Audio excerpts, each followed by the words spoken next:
مشاهدينا الأعزاء، مساء الخير. مرحبا بكم في الجزء الثاني من حصة آفاق التي تخصص موضوعها اليوم مع السيد حسين مانطي حول التاريخ السري للمحروقات والبترول الجزائري. السيد حسين مانطي، مساء الخير. في الجزء الأول كنا توقفنا إلى يوم 24 فبراير 91، يوم الإعلان عن تأميم المحروقات. قلت بأن الرئيس بومدين كان اختار قرار بتأميم المحروقات شخصيا وما تكلم عن حتى واحد، كان الا سيد بلاد عبد السلام اللي كان وزير الطاقه، يعني ذاك اللي كان عنده علم، يعني حتى اعضاء الحكومه ما كانش عندهم خبر.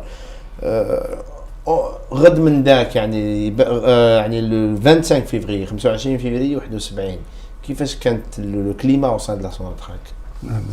Déjà le 24 février au soir. Le discours du président Boumediene, c'était à 17h30. C'était le matin. Donc, 17... Ah, d'accord. Tout de suite, on s'est retrouvés, on s'est réunis, on s'est dit bon maintenant, qu'est-ce qu'on fait?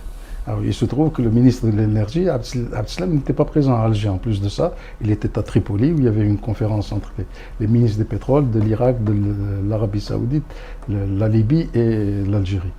Et donc, bon, c'était lui, notre ministre, hein, c'était lui. Votre référent, le premier référent. Les instructions.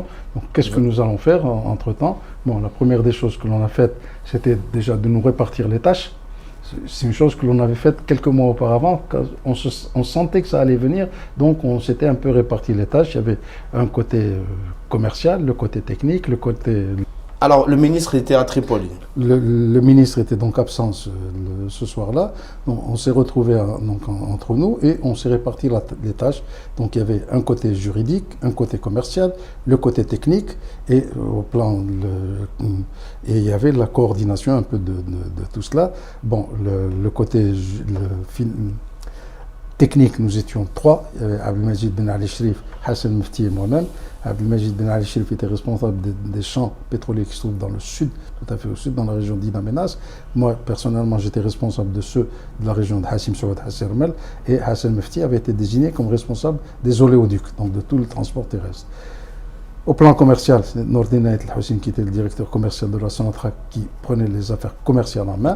Et au plan juridique, nous avions Jamal Akhdari qui était un grand avocat qui était donc responsable de tout le côté juridique. Sid Ahmed Ghazali, en tant que président de la société, assumait un peu la coordination de tout ce groupe-là. Et à partir de là, cette équipe s'est lancée un peu chacun de son côté pour mettre en application ces décisions de nationalisation. Donc il fallait aller voir les sociétés qui avaient été nationalisées et leur dire voilà, munis de documents officiels qui nous avaient désignés comme représentants du gouvernement pour telle ou telle société et attaquer notre boulot au sein de ces sociétés-là. والشركات الفرنسية؟ Alors, واش كان مطلوب منهم؟ انهم يخرجوا من الجزائر؟ Non. يعني بعد التأميم؟ Non. Parce qu'on leur demandait de partir? Non, on ne leur demandait pas ça du tout, non. Nous avons nationalisé, c'est-à-dire nous avons pris un pourcentage financier dans ces sociétés. Et ce pourcentage, ça coûte une certaine somme d'argent. Nous détenions dans certaines sociétés 0% de participation, on passait tout d'un coup à 51%. Donc il fallait payer à cette société 51% de ses actifs. Il fallait payer financièrement, ce n'était pas gratuit. Non, bien sûr que non. C'est une nationalisation, c'est-à-dire ça appartient dorénavant à l'État, à la nation. C'est pour ça que l'on dit nationalisation. Mais l'État ne prend pas ça gratuitement. Ce sont des gens qui ont travaillé, qui ont constitué des actifs d'une société. Bon, mais eux, ils ne voulaient pas céder. Ils ne voulaient pas donner ce pourcentage parce que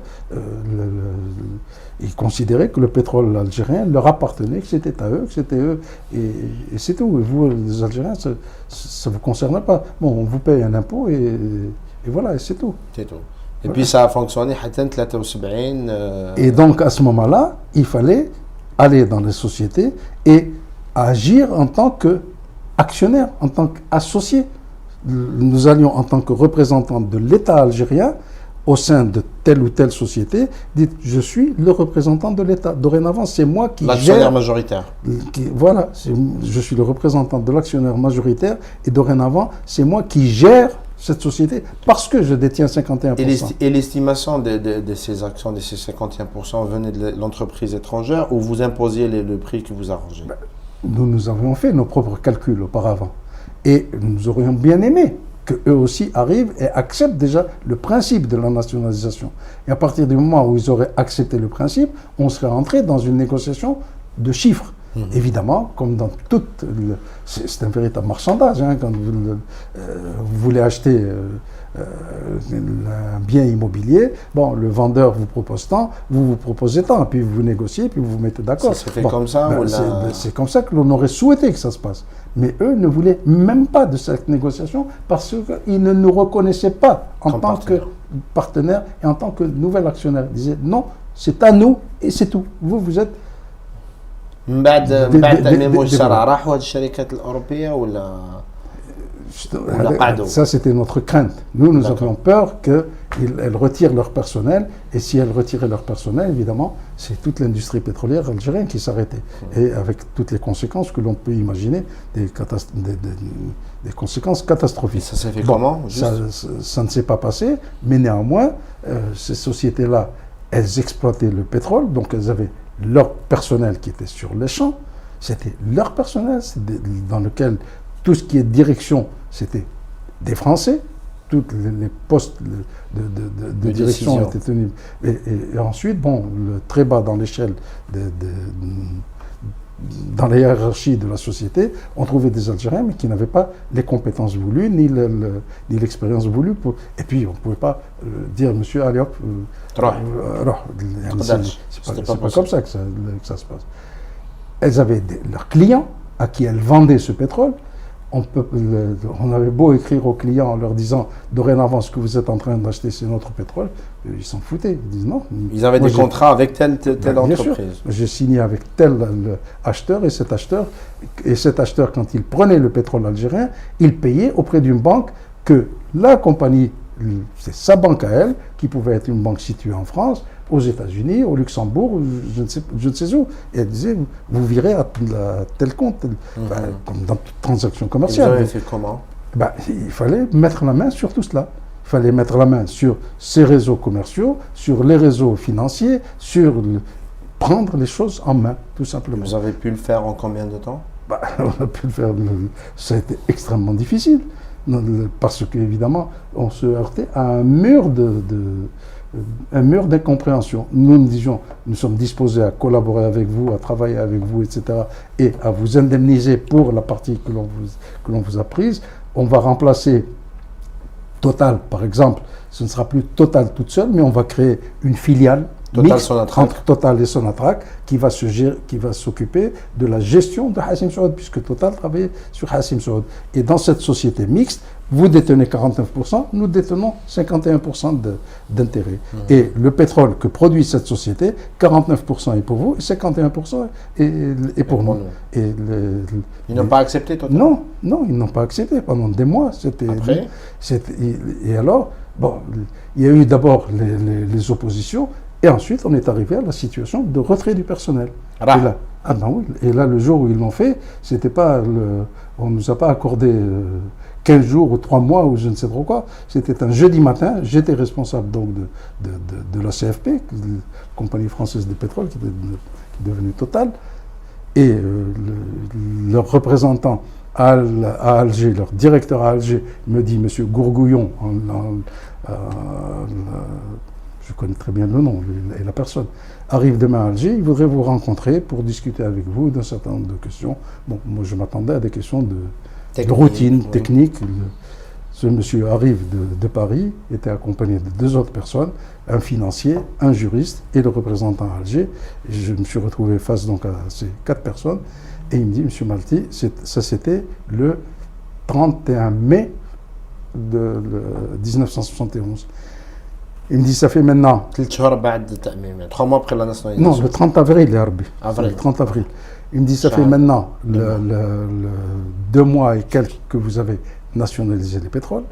Depuis 2 mois, vous vous essayez de bloquer nos fonds, vous essayez nos transactions, vous êtes en train de contacter nos clients pour leur dire que c'est votre pétrole. Or, ce pétrole est à nous, c'est nous qui l'avons découvert. Nous ne reconnaissons pas votre nationalisation et par conséquent, les 100% de pétrole qui sortent de Hassim Saoud reviennent à nous. Aujourd'hui, vous voulez, parce que nous avions commencé à essayer d'algérianiser les postes, vous voulez mettre fin à des contrats de gens que nous avons embauchés, vous voulez les remplacer par des personnes que vous avez choisies. Textuellement, il me dit, la comédie a suffisamment duré, nous avons décidé à compter de ce soir, il était 10h du matin, compter de ce soir, de retirer notre personnel de Hassim Saoud. Pour Total, la nationalisation, pour eux, c'était perçu comme étant une comédie de la part du gouvernement algérien. Oui. Alors vous imaginez quand on vous dit ça à 10h du matin et qu'on vous dit ce soir nous allons retirer notre personnel. Et ils l'ont fait. Ils l'ont fait. Et le lendemain, Total n'existait plus en Algérie. Alors vous imaginez, vous voyez l'apocalypse devant vous. Hein. C'est ça ce que vous voyez à ce moment-là. C'est le déménagement et des bureaux et du matériel et non, de tout. Non, ni les bureaux ni le matériel. Pas quand même.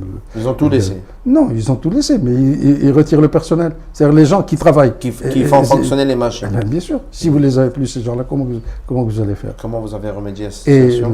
Et évidemment, Total exploitait le plus grand gisement d'Algérie, Hassim Saoud.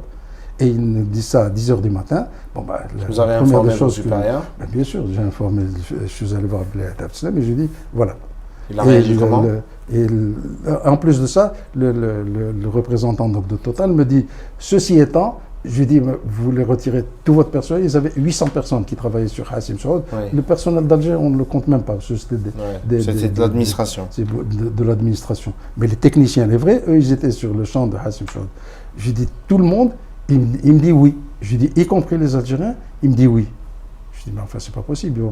Ils avaient 144 Français qui travaillaient sur le champ, et il y avait donc 650 Algériens à peu près. Ils ne vont pas transférer 650 Algériens en France alors qu'il n'y a pas de pétrole. Ça me semblait quand même beaucoup trop gros. Je dis, y compris le personnel algérien? Alors la deuxième fois, il me dit, bon, après tout, les Algériens, si vous voulez les contacter, et leur dire que vous les gardez, vous les embauchez à la Sonatrach, nous n'y voyons pas d'inconvénient. Ça les arrangeait que ce soit nous qui le fassions, de telle manière à ce qu'ils ne versent même pas d'indemnité de licenciement à tout ce monde-là. Je dis, et les Français, il me dit, en ce qui concerne le personnel français, maintenant, s'il y a des gens qui vous intéressent, fournissez-nous la liste de ces personnes. Nous allons voir si nous pouvons vous les laisser, si nous n'avons pas d'autres besoins par ailleurs, si les intéressés veulent travailler pour votre compte. Oui. Et nous sommes aujourd'hui jeudi. Bon, dans 48 heures, vous nous donnez une réponse. Puis il me dit 48 heures, oui, ça fait samedi, c'est le week-end. Bon, allez, lundi, jusqu'à mardi prochain, vous avez jusqu'à mardi prochain pour nous dire qui vous voudriez éventuellement garder. Voilà la seule concession, si l'on veut, qu'il avait faite. Sinon, tout le reste, on prend. Et ceci étant, nous avons passé des contrats d'achat de matériel pour le champ de Hassim Saoud. Alors, est-ce que vous seriez disposé à prendre la suite de ces affaires? Parce que là aussi, ça les embêtait d'avoir à payer des matériel qu'ils n'allaient pas utiliser, d'annulation de contrats, etc. Bon, là-dessus, j'ai dit en ce qui concerne cela, c'est à vous, par contre, de nous fournir la liste de ce matériel et les contrats que vous avez passés. Et en principe, je peux vous dire d'ores et déjà que nous allons reprendre le tout, mais enfin, sous réserve quand même de contrôle de tous ces contrats-là. Maintenant, pour le reste, je ne peux rien d'autre vous dire que je prends note de votre déclaration, je vais en informer mes supérieurs, et puis on verra. Et quelle a été la réaction du gouvernement? Je vais voir Abdeslam une demi-heure plus tard, je lui dis voilà ce qu'il raconte. Il était tellement touché, tellement scandalisé, il a utilisé un mot vulgaire en disant, tu leur dis qu'ils espèrent faute, on a besoin ni d'assistance publique, ni d'assistance technique, ni quoi que ce soit. Je dis, bon, moi je descends ce soir à Hassim Saoud, c'est tout ce que je peux faire, et je vais essayer de constituer une équipe, vas-y. C'est comme vous ça êtes parti à Hassim Saoud? Je suis parti avec une équipe, j'ai constitué une équipe. Vous avez vu de vos propres yeux le personnel de Total quitter les champs? Je suis arrivé, j'ai pris l'avion de relève qui partait, ce qu'on appelle les avions de relève, qui transportaient le pétrole, le personnel qui était en congé et qui revenait pour reprendre son travail. Donc sur un avion d'une centaine de places, tout d'un coup, au départ de l'avion, il y avait tous les services de sécurité, la sécurité militaire, la DGSN, etc., qui étaient là, qui mis tout le monde à la porte. Il n'y avait que les services de sécurité qui étaient dans l'avion. Et moi, avec mes 4 compagnons, et nous sommes descendus à Hassim Chaoud. C'est-à-dire que le gouvernement algérien a pris la décision de sécuriser les sites, d'envoyer un personnel de... Non, parce qu'on les avait informés. Ouais, et donc, ouais. bon... Ouais. Et on arrive à Hassim Chaoud, il y avait le représentant de Total, donc le chef de champ, oui. qui était là, qui est venu m'attendre à la descente de l'avion. Bon, évidemment, je l'avais informé et tout ça. Monsieur Malti, voilà, nous avons mis à vos dispositions une villa. Ils appelaient ça des villas, c'était des cabines un peu améliorées. La villa numéro tant, voilà, il y a une voiture, un chauffeur, etc. Je dis, moi, ce dont j'ai besoin, c'est d'abord une salle de réunion, tout de suite. Et je veux 2 salles de réunion, une grande et une un peu plus petite pour des séances de travail. Et voilà. Et demain matin, je voudrais vous voir demain matin à 8h avec tout le reste du personnel français, tous les dirigeants de la société. C'est ce qu'il a fait. C'est le restaurant de la base que l'on a transformé en salle de réunion. Et là, je lui dis, là j'ai affaire maintenant, il y a 600 Algériens à peu près qui travaillent sur ce champ, qui sont loin d'être bien formés, d'être informés, qui ne savent pas tout ce qui est en train de se passer et qui n'ont pas les capacités nécessaires pour prendre la suite. Qui n'étaient pas très bien formés. Donc déjà, il faut un peu les mettre au courant et créer chez eux une envie de prendre les choses en main. Et avec cette envie, déjà, même celui qui est pas tout à fait compétent, mais déjà le fait qu'il ait envie... Non, celui qui avait le cadre le plus élevé, c'est un technicien supérieur. Il n'y avait pas d'ingénieur. Il n'y avait pas un seul. Donc j'ai réuni tout ce monde-là, évidemment. Il y avait le FLN, il y avait le GTA, il y avait enfin toutes les organisations qui étaient venues assister, à écouter ce que j'allais raconter. Et là, pendant à peu près 1h30, je leur ai parlé des relations algéro-françaises. Voilà, depuis Évian, voilà ce qui s'est passé. Donc un véritable cours d'histoire. Maintenant, nous sommes arrivés au bout. Et à partir de demain, il n'y a plus personne. Et c'est quoi le discours que vous avez tenu? C'est un discours encourageant ou je compte l'homme exactement? Les mots que vous avez utilisés. Je ne me souviens pas des mots exacts, mais enfin, c'est surtout l'historique que je leur ai fait. Et à la fin, je leur ai dit maintenant, la décision et l'avenir de ce champ, et l'avenir du pays est entre vos mains. Ou vous êtes capable de prendre la suite et c'est toute l'Algérie qui va être sauvée, ou vous n'êtes pas capable et nous échouons tous. Et à ce moment-là, c'est la catastrophe. Ils ont été capables d'assumer? Ils ont été capables. Après cela, donc il était déjà 1h30 ou 2h du matin, donc j'ai pris les quelques cadres supérieurs, entre guillemets, les quelques qui étaient là, donc je les ai réunis, ils étaient une dizaine, et on s'est retrouvés dans une pièce, une quinzaine de personnes, avec un tableau noir, et j'ai commencé à leur dire, bon, maintenant, au sein de votre société, ils ne connaissaient même pas l'organigramme de leur société. Qu'est-ce que vous avez comme direction? Mais ils étaient au bas de l'échelle. Je crois qu'il y a une direction qu'on appelle la direction du forage. Je crois qu'il y a un département que l'on appelle un département. Bon, une fois qu'il y avait plus ou moins d'économie, l'unanimité sur un département forage, bon, allez, écrivez au département forage, département production, département je ne sais pas quoi. Bon, maintenant, qui est le patron du département forage? Je crois que c'est Bertrand, je crois que c'est Paul, je crois que c'est Pierre. Et il y avait une unanimité qui se faisait sur Pierre. Bon, alors c'est Pierre. Le chef du département, je crois que c'est celui-là. Bon, ainsi on a eu les quelques noms des responsables. Maintenant, Paul s'en va. Qui vous avez pour le remplacer? Je crois que Mohamed est capable. Ah non, moi je pense que Abdelkader est meilleur. Et moi je pense que Saïd est meilleur. Et c'est comme ça une sorte de vote. Là vous êtes en train de nous décrire la naissance de l'industrie pétrolière algérienne. Ça a commencé comme ça. Ouais. Et c'est sur la base d'une certaine unanimité qui s'était faite sur le nom de Abdelkader. Bon, Abdelkader, à partir de demain matin, tu es responsable de la production. C'est tout. Sans expérience. Sans expérience ni quoi que ce soit. Et à la sortie de cette réunion, donc demain matin, moi je dois voir les représentants français, les ingénieurs français.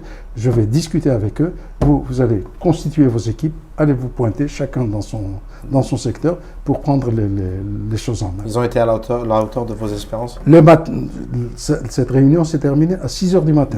À 6h du matin, on avait cet organigramme pour conduire les opérations. Je suis allé dans cette fameuse villa, comme ils ont dit, cette cabine qu'ils avaient mise à ma disposition. Je me suis lavé, je me suis rasé, j'ai pris un café et je suis allé voir les Français à 8 h du matin. Et alors là, ils étaient les 144, ils étaient là dans la salle de restaurant. Il y avait le chef de champ. Et je leur ai dit, messieurs, comme vous le savez, la direction de votre société a décidé de vous retirer, de mettre fin à ces opérations à Hassim Saoud et de vous retirer de vos postes. Donc, sachez que nous avons constitué des équipes. Pour le département production, c'est Abdelkader, je ne sais pas quoi, qui a été nommé responsable. Pour le département forage, c'est Saïd, je ne sais pas quoi, qui a été nommé responsable, etc. Donc, ces gens-là vont venir vous voir.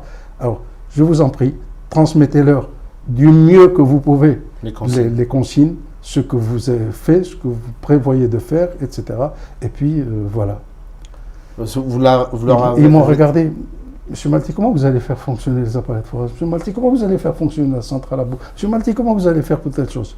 Je dis, ça, dorénavant, ça ne vous concerne plus. Dorénavant, c'est notre affaire. Comment nous allons faire?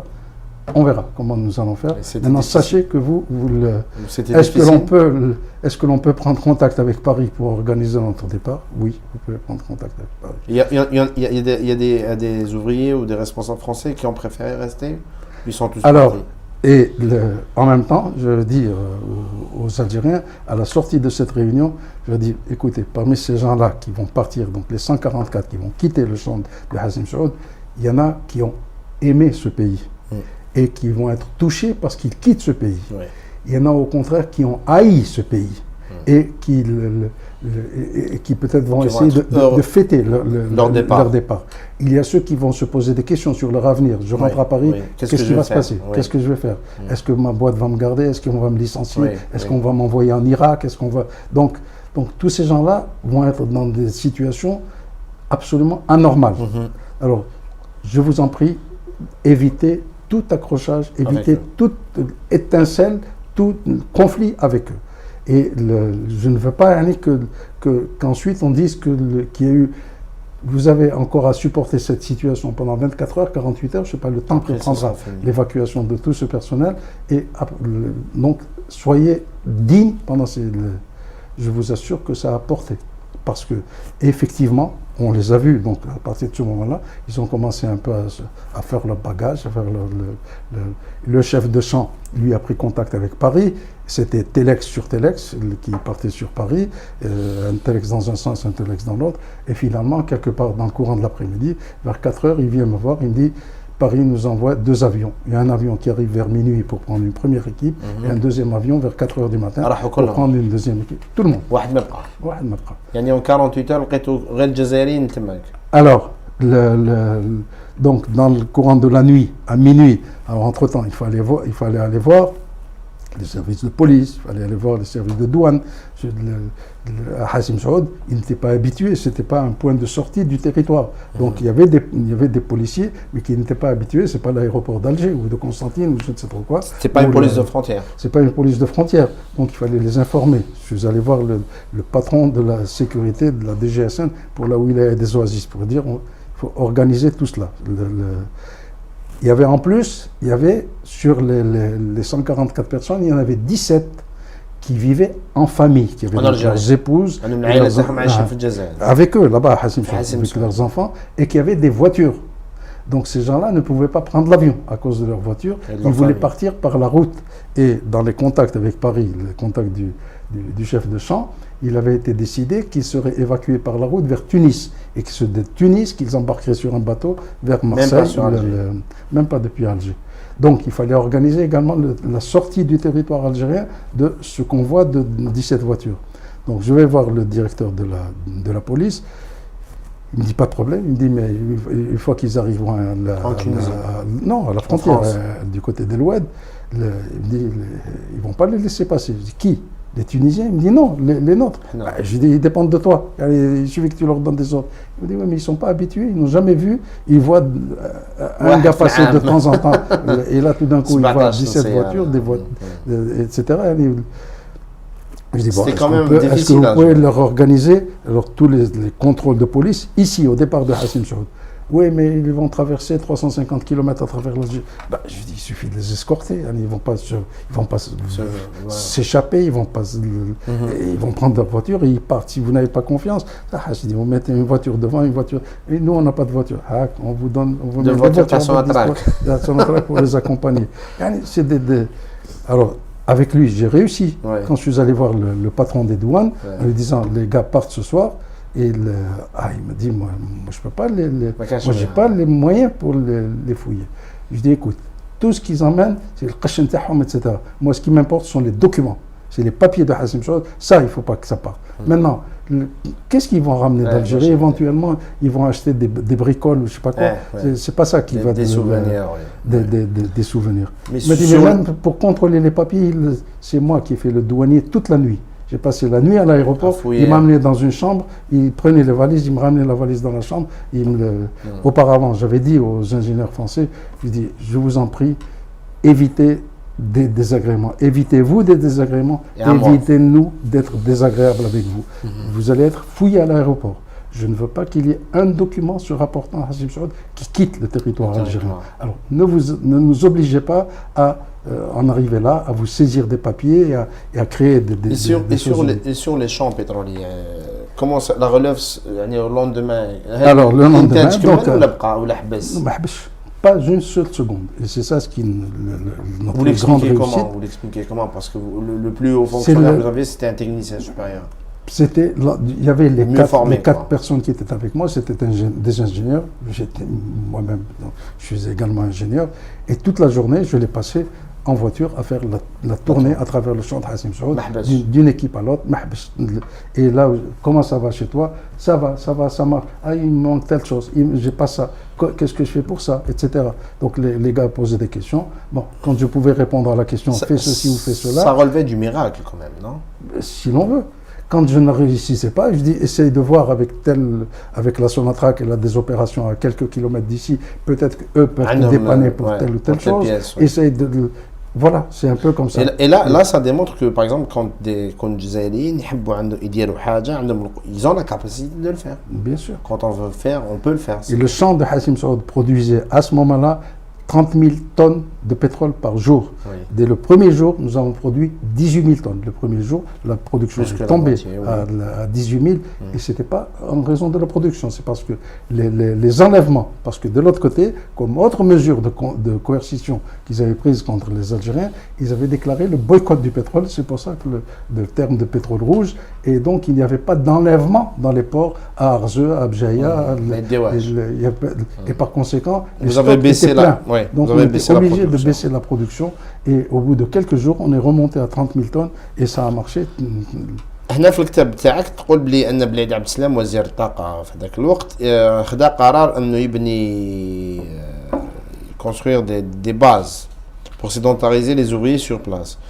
وهنا تدخل شخصيه غريبه يعني كانت شخصيه عسكريه واللي كان ليبوك كان رائد كوماندون بالخير تاع 4 ريجيون تاع المنطقه العسكريه الرابعه في ورقله. هنا يعني vous avez fait une drôle de demande يعني طلب منك طلب اللي انت بان لك يعني مش عادي في باش يبنيو لي باز دو في تاع الخدمه. On voulait faire une ville à Hassim Saoud, c'est pas une base mais carrément construire une ville. Et nous avions entrepris toute une étude avec un bureau d'études américano-libanais pour la construction de la ville de Hassim Saoud, qui devait être une ville qui abriterait 28 000 personnes en phase 1 et 42 000 en une seconde phase. Donc on avait prévu dans cette étude urbanistique tout ce qu'il faut mettre dans une ville. Bon, bien sûr, des immeubles, des maisons, etc. Mais il y a des écoles à prévoir, il y a des commerces à prévoir, il y a des administrations à prévoir, etc. Bon, on avait prévu plus ou moins tout cela. Une fois que l'étude avait été terminée, donc ce bureau d'études arrive à Alger, il nous la présente, etc. Et comme j'étais responsable de Hassim Saoud, donc le Bled Abdeslam me dit, tu descends au sud avec ces gens-là. Et à l'époque, il y avait trois autorités, si l'on veut, auxquelles il fallait plus ou moins associer. Le Wali, en tant que représentant de l'État, c'est lui qui délivre les permis de construire, les autorisations, etc. le responsable du FLN, parce qu'à l'époque le FLN était le parti unique, donc c'était le responsable politique. Il fallait le tenir informé, et il y avait l'autorité militaire, le commandant de la 4e région militaire. Et l'Abdeslam me dit, tu vas voir tous ces gens-là, et le fait de les mettre dans le coup, bon, ils vont nous aider, nous donner... Ça va vous faciliter la vie. Bon, je descends donc avec ces gens-là là-bas, on va d'abord chez le Wali. Le Wali nous écoute, on lui fait toute son étude. Il faut dire qu'à l'époque, Boumediene avait lancé son projet parlait de révolution agraire à l'époque, et le projet des 1000 villages socialistes, comme on appelait cela. Donc, chaque wilaya devait construire son propre village, ou plusieurs villages socialistes qui étaient destinés à abriter les paysans, les agriculteurs. Et il me dit, écoute, c'est parfait, votre étude est excellente, je vous donnerai toutes les autorisations que vous voulez, aidez-moi à faire un village socialiste. Je n'ai pas les moyens, je n'ai ni les cadres, ni les moyens financiers, ni quoi que ce soit. Mais moi, le président me demande de réaliser un village socialiste. Je dis, bon, ça c'est une décision que je ne peux pas prendre. Oui. Non, dans la wilaya des Oasis. Responsable de la wilaya des Oasis. Je dis, bon, c'est une décision que je ne peux pas prendre, moi, à mon niveau. Je prends note de ta demande. Dès que je rentre à Alger, j'en parle à mon ministre et puis on verra. Je vais voir le responsable du parti, on lui présente tout cela.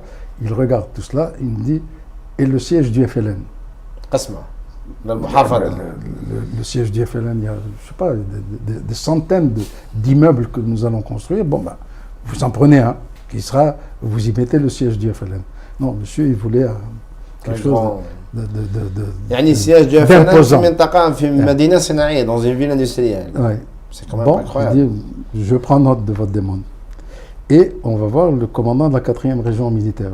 Qui est devenu plus tard le général Al-Habib Belkhair. C'était pas lui le commandant. Le commandant, c'était Ataïlia, qui était commandant de la 4e région militaire. Il est devenu général aussi. Oui, et Ataïlia, parce qu'il était absent ou j'en sais rien, enfin toujours été, c'est pas lui qui nous a reçus, il nous a fait recevoir par le responsable de la sécurité militaire pour la wilaya des Oasis. Et le patron, c'était le capitaine Al-Habib Belkhair, qui était responsable de la sécurité militaire pour la wilaya des Oasis, qui nous reçoit donc en tant que représentant de son commandant, le chef de région, Ataïlia.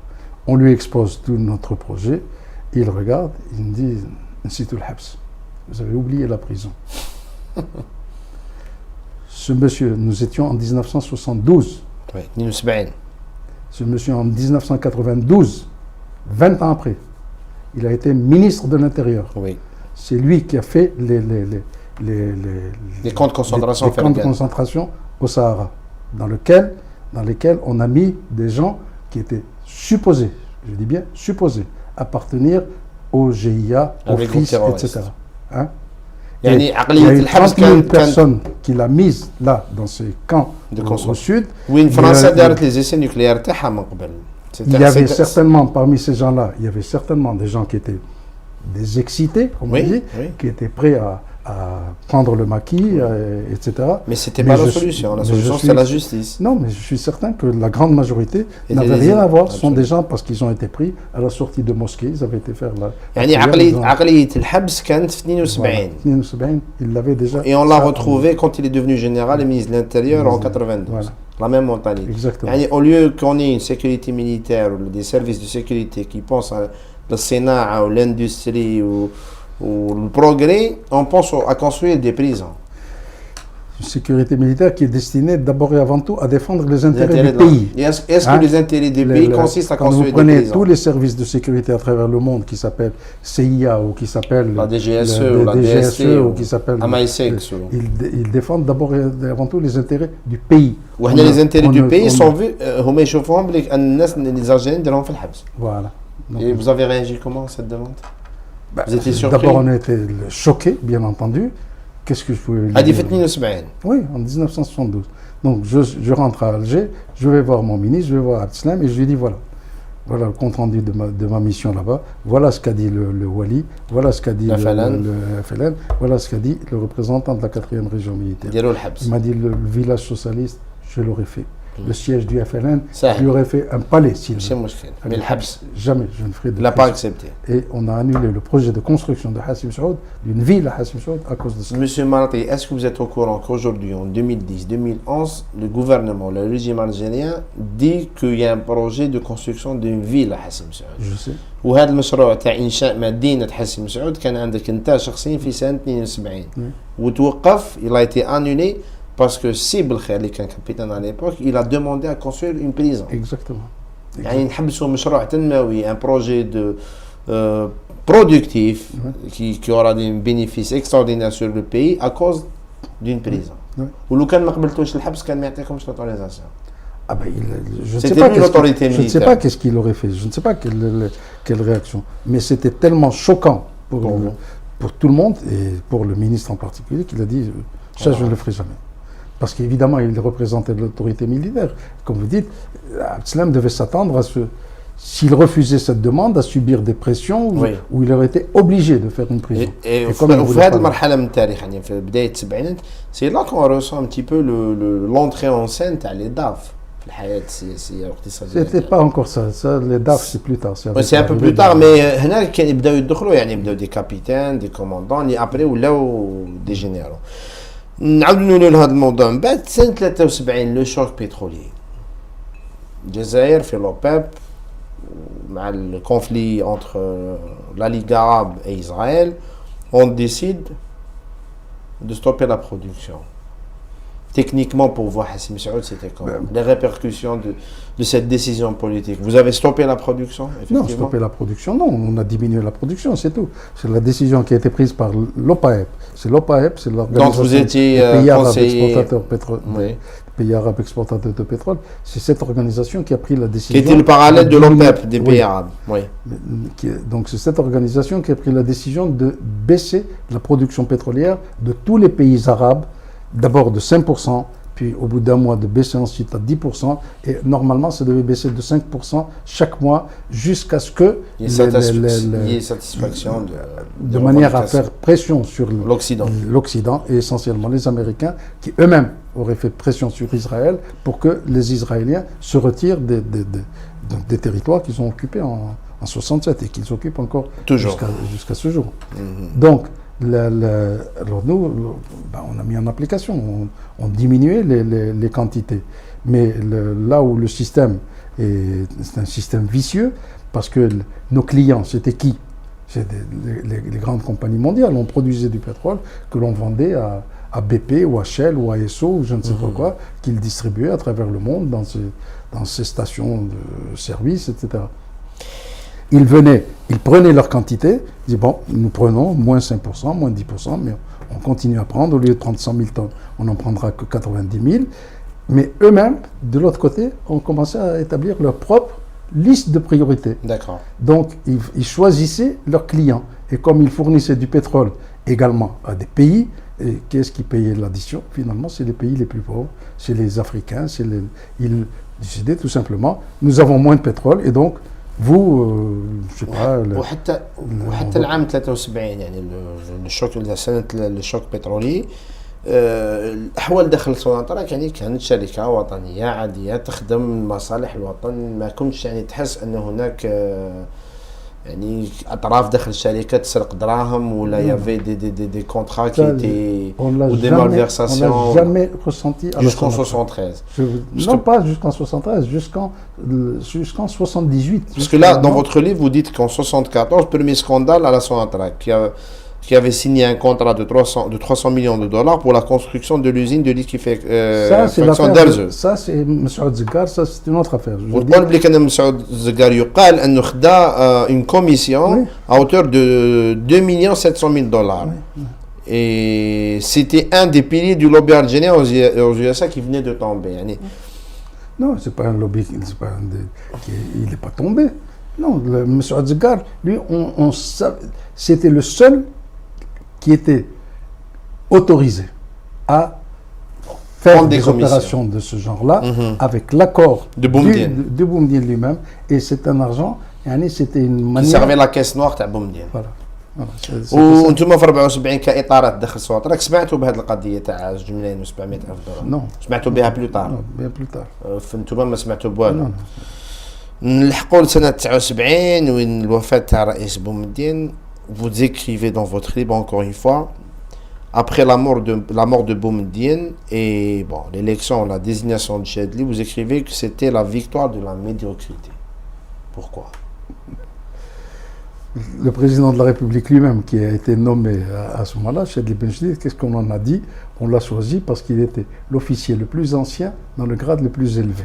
Oui. Voilà quelle était l'officier sa compétence. Le plus ancien dans le grade le plus élevé. Parce qu'il n'était pas le plus instruit. Non, non. Donc déjà, ça vous décrit le personnage. Chadli Benjedid, qu'est-ce qu'il était auparavant? Chef de région militaire à Oran, chef de la deuxième région militaire. Il passait son temps aux messes des officiers à jouer aux cartes et à faire de la plongée sous-marine. Sa région militaire, il ne l'a jamais gérée. Ça ne l'intéressait pas, tout simplement. Il était heureux d'avoir le poste, mais c'est tout. Et automatiquement, derrière lui, il se trouve que systématiquement, il a pratiquement choisi des hommes plus ou moins à son image. يعني شادلي بن جديد كي اختاروا المؤتمر تاع جبهة التحرير الوطني كرئيس جمهورية، في رأيك ما كانش يعني أحسن ولا ce n'était pas le plus intelligent dans le régime يعني؟ De loin, certainement pas. Et pourquoi ils l'ont choisi? Il faut savoir aussi pourquoi ils l'ont choisi. Parce qu'il y avait deux candidats qui sont potentiels. Il y avait Salah Yahyaoui et Abdelaziz. Salah Yahyaoui ou Bouteflika. Bon, et derrière, celui qui détenait réellement le pouvoir derrière Boumediene, c'est Qasem Merbah. C'était le patron de la sécurité militaire. C'était lui le véritable pouvoir. يعني هنا بعد وفاة بومدين نشوفوا أن السلطة خرجت من رئيس الجمهورية ورئيس الدولة اللي كان يمثل رئيس الأركان إلى المخابرات. يعني هنا c'est là que les services secrets ont pris réellement le pouvoir. Pas encore. Non, pas encore, mais c'est là la période de transition a commencé là, parce que Boumediene, avant sa mort, c'était le patron de l'Algérie. Et là, il avait tous les services en dessous de lui, en dessous de là, son il autorité. Directement de lui, ça incontestablement. Mais après le décès de Boumediene, tout de suite, les centres de pouvoir... Le patron de la sécurité militaire, on savait tous qu'il était le patron. Le patron. C'était Qasem Merbah. Bon, et c'est lui qui, en soutenant Mohamed Salah Yahyaoui ou Abdelaziz Bouteflika, en aurait fait le président. Sauf que lui-même avait des ambitions personnelles. Qasem Merbah. Et comme il avait des ambitions personnelles et qu'il était patron de la sécurité militaire et qu'il avait quand même une certaine éthique, il ne voulait pas. Il aurait pu faire un coup d'état blanc. Il pouvait s'imposer président. Il s'imposer président à la limite. Pourquoi il ne l'a pas fait, d'après vous? Parce que, je vous dis, il avait quand même une certaine éthique. Il ne voulait pas le faire. Et d'après ce que je sais, je ne suis pas dans les secrets des dieux. Vous n'étiez pas dans les... Oui. Qu'est-ce que pensait Qasem Merbah, mais ce que l'on a entendu dire, ce que l'on a pu avoir comme information, c'est que il aurait souhaité prendre le poste, mais en se disant, bon, je m'accorde un délai pendant lequel je vais, comme ça se disait à l'époque à Alger, laver cette peau de flic. Que je me débarrasse comme col. حاب يخرج يعني من شخصية الرجل البوليسي إلى شخصية الرجل السياسي. Et pour ça, bon, il faut une période de transition. Une période de transition. Alors, pendant cette période de transition, bon, il faut nommer un président. Il faut que ce soit quelqu'un qui soit le plus facilement manipulable et celui que l'on peut enlever plus facilement. Mohamed Salah Yahyaoui, si on le nomme, il sera indégommable. Abdelaziz Bouteflika, pareil. Donc, on va choisir quelqu'un d'autre. Et c'est sur la demande de Qasem Merbah que l'armée a choisi Chadli Benjedid parce qu'on considérait que c'était celui qui était le plus facilement maniable, que l'on pouvait dégommer quand on voulait. On dit que à la suite de ce choix, Abdelaziz Bouteflika, le président actuel, Raïs El-Hadi, a nourri un sentiment de frustration incroyable par rapport au fait qu'il considérait l'héritier du trône. Oui, lui, il était l'héritier du trône. La preuve, il y a eu toute une série de choses qui l'ont déjà démontré à l'époque.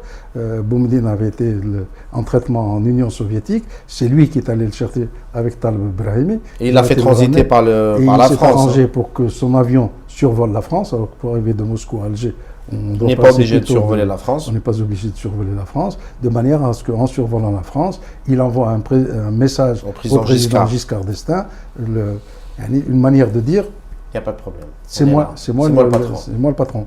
Bon, et le jour de l'enterrement de Boumedienne, ça a été une bataille épique au sein du Conseil de la Révolution qui va prononcer l'éloge funèbre de Al-Alia. Et il a tout fait pour que ce soit lui. Oui. Bon, et finalement, il y a eu un accord avec Yahyaoui à condition que ce ne soit pas interprété comme étant justement un acte de prise de pouvoir. Mais néanmoins, il a fait, il faut dire, il a fait un excellent discours. Merveilleux, avec des intonations extraordinaires. Il y avait vraiment de quoi non, mais là, pour parler, faire pleurer pour donc, parler. Après, pour travailler. Et puis après ça, bon, très rapidement, il a quitté l'Algérie, etc. Bon. Et au moment où il a quitté l'Algérie, vous dites que Chadli Ben Jdid a créé la Cour des comptes. هي محكمة المحاسبة. Cette Cour des comptes a découvert que يعني لقات أن الرئيس بوتفليقة سرق 60 مليون فرنك. Ce qui vaut aujourd'hui 10 ملايين أورو. يعني 100 مليار سنتيم جزائري. ودارهم في دو كونت بانكير في UBS, l'Union des banques suisses. ومن بعد après que la Cour des comptes ait enquêté sur cette affaire, بوتفليقة هرب من الجزائر. يعني وزير الخارجية يسرق une somme d'argent aussi considérable que celle-là à l'époque en 1980 ويهرب.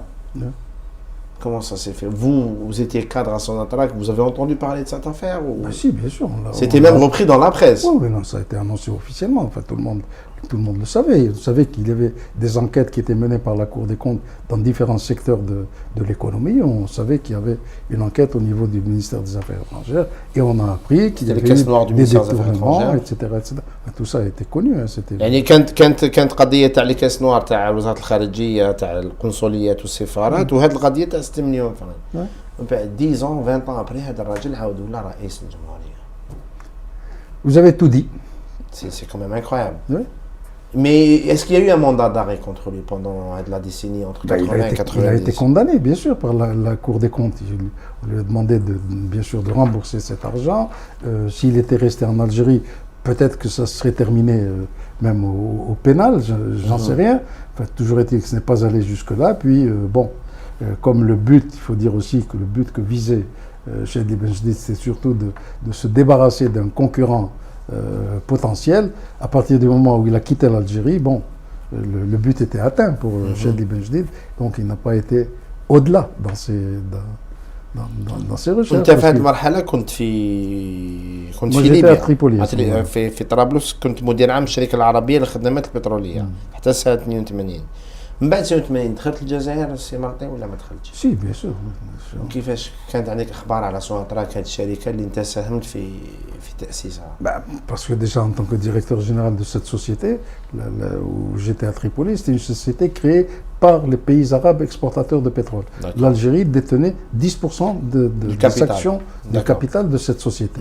Bon, et les 10%, c'était pas le gouvernement, c'était pas l'État algérien, mais c'est la Sonatrach qui représentait l'État algérien, qui gérait en somme cette participation de 10%. Donc il y avait des conseils d'administration de la société où le représentant algérien était un collègue que je connaissais, qui arrivait d'Alger, qui était à la Sonatrach. Et bon, et en plus de ça, je devais quand même rendre compte de temps en temps à mes actionnaires, dont les Algériens.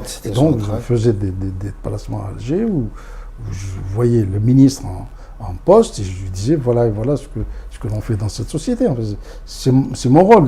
J'ai des non, mais est-ce que à cette période-là, début des années 80, est-ce que vous avez commencé à relever des dysfonctionnements dans l'industrie pétrolière? Ah oui, ça, bien sûr. Comme parce que d'abord, quand le nouveau ministre est arrivé, qui a été nommé donc par Chadli Ben Jdid, Nabil Belkacem, dès qu'il est arrivé, la première des choses qu'il a faites, c'est allez hop, liquider tout le monde. Licencier tous les gens qui étaient auparavant, tous les cadres supérieurs, pour la simple raison qu'ils avaient travaillé avec Beled Abdeslam. C'est quand même incroyable qu'on liquide des cadres, des ingénieurs comme ça, parce que l'ancien ministre ما كنتش نحبه. Faire avec une république جمهورية هكذا تمشي. Mais bien sûr que non. Bien sûr que non. يعني أسباب الأزمة الاقتصادية المالية والسياسية اللي عرفتها الجزائر في les années 90 والتسعينات كانت عندها اسباب في السبعينات. C'est pas le fruit du hasard qu'on ait connu une crise économique, financière et puis ensuite une crise politique. Bien sûr. Parce que là, vous dites par exemple que Chadli a donné à l'Arbi Belkhair des responsabilités du chef d'État. Parce que l'Arbi Belkhair, il est chef de région في الوراقلة ولا chef de cabinet تاع الرئيس شادلي في المرادية.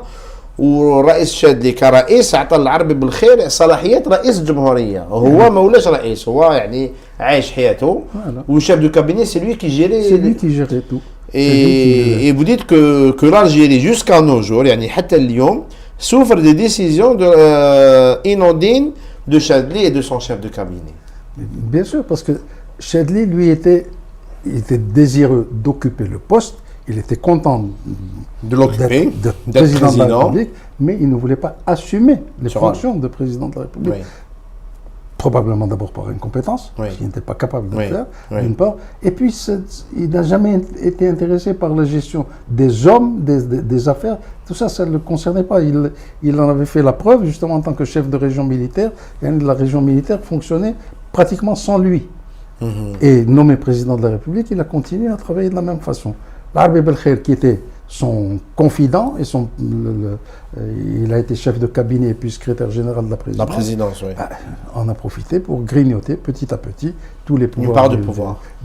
Du pouvoir, tant et si bien qu'au bout d'un certain temps, l'Arbi Belkhair, c'est lui qui nommait les ambassadeurs, qui choisissait les ambassadeurs, qui nommait les walis, qui nommait les PDG de sociétés nationales, et qui contrôlait les services de sécurité, la DGSN, la sécurité militaire, mais etc. Comment, d'après vous, dans cette période, il y avait des hommes comme Ghazli Mirbah et d'autres dans la sécurité militaire, dans l'état-major, cet homme-là, à lui seul, a réussi à s'accaparer cette quantité de pouvoir, sans avoir de... Ghazli Mirbah, lui, avait été éliminé. C'était un des concurrents de Chadli. Direct. Et Chadli a éliminé 3 hommes qui lui causaient des problèmes. C'est pas réellement Chadli, c'est l'Arbi Belkhair qui les a éliminés pour lui. Non.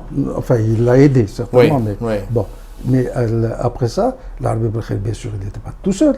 Il avait justement, c'est là que sont arrivés les DAF. Les déserteurs de l'armée française. Les officiers qui ont fait le djihad français et qui ont commencé donc à ce moment-là à prendre du pouvoir. À prendre du pouvoir. Et prendre du pouvoir, c'est quoi? À tel poste, on va nommer un homme à nous. On va s'arranger pour que le directeur de la Banque centrale soit un homme à nous, que le directeur le patron de la Sonatrach soit à nous, etc. Et c'est comme ça que et à la sécurité militaire, il a placé son homme, celui qui est aujourd'hui patron du DRS, c'est l'Arbi Belkhair qui l'a installé. C'est Général Tofer. Bien sûr. Qui était colonel à l'époque, je crois. Commandant après colonel. Il était commandant à ce moment-là. Et en 1990, l'Arbi Belkhair a réussi parce que la sécurité militaire, Chadli Benjedid, comme il avait peur de Ghazli Mirbah et des réseaux de Ghazli Mirbah, qu'est-ce qu'il a fait? Il a cassé la sécurité militaire en deux. En deux, ouais. Bon. Et il s'est arrangé pour créer des frictions entre les deux. Les services de sécurité. Voilà. De manière à ce que c'est le principe du diviser pour régner. Et donc, à ce moment-là, on est contrôlé. L'Arbi Belkhair, lui, petit à petit, en poussant son homme, Tofer, qui était déjà son adjoint, c'était son homme à Oran, parce que Tofer est passé par Oran, et c'est comme ça qu'ils sont liés. Qu'ils sont connus et qu'ils ont lié des liens d'amitié. Des liens d'amitié. Donc, il a poussé son homme petit à petit par différents moyens. Il a fait grimper les échelons jusqu'à devenir, à ce moment-là, il y avait trois sections de la sécurité militaire. Lui, il était à DCE, je crois qu'on l'appelait. Direction centrale de l'armée, je crois. De l'armée. DCA, c'est la DCA, Direction centrale de l'armée. Et l'Arbi Belkhair réussit à convaincre Chadli qu'il faut revenir à l'ancienne structure, à remettre les trois ensemble, à recréer une sécurité militaire que l'on va appeler département du renseignement et de la sécurité. Et il a proposé Tofer, et Tofer a été nommé par Chadli Benjedid comme patron des services. Et c'est là que les DAF sont réellement arrivés au pouvoir en Algérie. حبيقوا الناس اللي كانوا مع فرنسا في وقت الثورة يحاربوا المجاهدين ولاو حكموا الجزائر 30 سنة بعد الاستقلال. وين نولي له كلام دو غول اللي قال خليهم نشوفهم 30 سنة. يعني ابري 30 ans دو غول est arrivé سيد حسين مالطي شكرا جزيلا وان شاء الله فرصة أخرى باش نكملوا الجزء الثالث من الحصة تاعنا. مشاهدينا الكرام شكرا. السلام عليكم.